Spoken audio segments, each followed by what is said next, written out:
సంగారెడ్డి జిల్లా కలెక్టర్ క్రాంతి వల్లూరి బుధవారం రాష్ట్ర వైద్య శాఖ మంత్రి దామోదర రాజనరసింహ నియోజకవర్గం కేంద్రమైన ఆందోళ్ మండలం జోగిపేటలోని ఏరియా ఆసుపత్రిని ఆకస్మికంగా తనిఖీ చేశారు.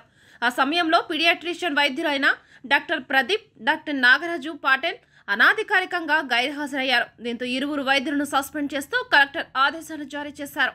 అంతేకాకుండా ఆందోళనలోని బస్తీ దవాఖానాలో సమయపాలన పాటించని స్టాఫ్ నర్స్ రేణుకాను విధుల నుంచి తొలగించారు కలెక్టర్. ఇదే ఆసుపత్రి వైద్యుడు అయిన రిజ్వానాకు ఛార్జింగ్ జారీ చేశారు.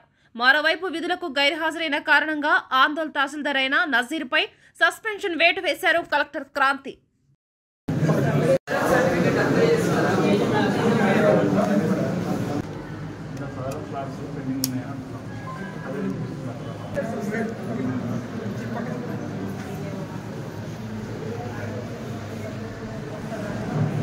डॉक्टर्स वाला वार्ड्स में वो पेशेंट है जो तो मात्र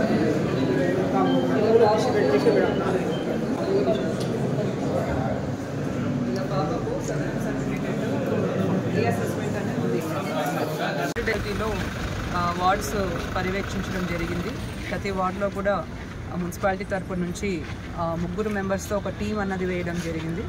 ఇక్కడ మెప్మా నుంచి రిసోర్స్ పర్సన్స్, హెల్త్ నుంచి ఆశా ఏఎన్ఎంస్, అలానే మున్సిపాలిటీ నుంచి వార్డ్ స్పెషల్ ఆఫీసరు, అలానే శానిటేషన్ జవాన్స్తో ప్రతి వార్డుకు కూడా ఒక టీం వేయడం జరిగింది.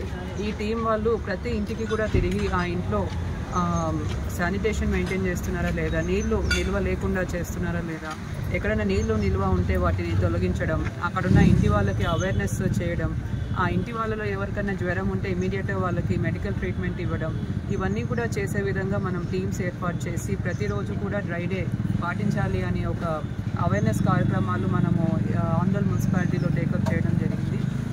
ఇక్కడ మొత్తం 17 వరకు ఇప్పుడు డెంగ్యూ కేసెస్ రావడం జరిగింది. ఏరియా హాస్పిటల్ కూడా దీంట్లో భాగంగా ఇన్స్పెక్ట్ చేయడం జరిగింది. దీంట్లో ఎవరైతే డెంగ్యూ పాజిటివ్ వచ్చారో వారి ట్రీట్మెంట్ ఏ విధంగా ఇస్తున్నారన్న తెలుసుకోవడం జరిగింది. ఇంతవరకు అయితే 100% అందరికీ కూడా జ్వరాలు తగ్గి ఎటువంటి ఇబ్బంది లేకుండా కూడా వాళ్ళు తిరిగి వెళ్ళడం జరిగింది. కాబట్టి ప్రజలందరికీ కూడా విన్నవించేది ఏంటంటే, ఇంటి లోపల పరిశుభ్రత అన్నది చాలా చాలా ఇంపార్టెంట్. ఇంటి బయట కూడా పరిసరాల్లో కూడా పరిశుభ్రత అన్నది మెయింటైన్ చేయాలి. ఎక్కడ కూడా నీరు నిల్వ లేకుండా చేయాలి.